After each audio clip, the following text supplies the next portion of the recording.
سیدہ عائشہ رضی اللہ تعالیٰ عنہ بیان فرماتی ہیں کہ جو بندہ آپ کو یہ بات کہے کہ محمد صلی اللہ علیہ وسلم نے کوئی چیز چھپائی ہے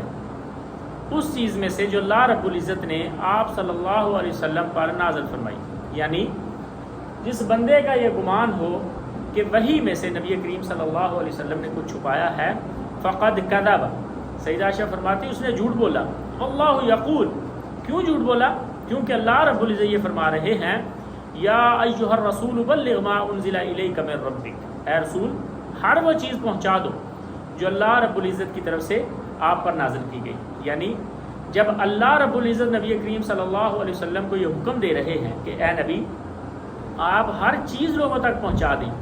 تو پھر کیسے ممکن ہے کہ نبی کریم صلی اللہ علیہ وسلم کسی چیز کو چھپا لیں؟ یعنی جو بندہ یہ گمان کرے کہ نبی کریم صلی اللہ علیہ وسلم نے وحی الہی میں سے کوئی ایک چیز بھی چھپائی ہے، خواہ وہ آخری عمر میں بیماری کے موقع پر جو نبی کریم صلی اللہ علیہ وسلم کی بخاری شریف کی روایت ہے اس کو پیش کریں کہ نبی کریم صلی اللہ علیہ وسلم نے فرمایا کہ قلم دو ہاتھ لے کے آئیں، میں آپ کو کچھ لکھوانا چاہتا ہوں۔ یعنی جس بندے کا یہ گمان ہو کہ وحی الہی میں سے کچھ چھپایا ہے، اگر وہ وحی الہی ہوتی تو نبی کریم صلی اللہ علیہ وسلم نہ کسی کے ڈر کی وجہ سے اس کو چھپاتے اور نہ کسی کے حیا کی وجہ سے اس کو چھپاتے۔ وحی الہی میں سے نبی کریم صلی اللہ علیہ وسلم کچھ نہیں چھپا سکتے۔ اگر ڈر کی وجہ سے چھپانا ہوتا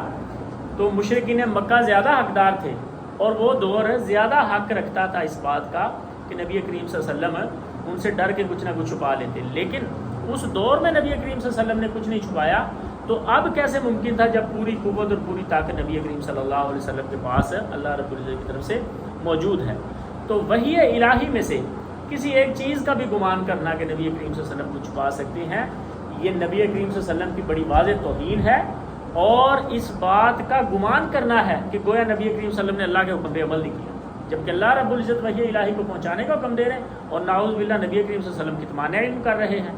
لا حول ولا قوت الا باللہ۔ چلیں جی۔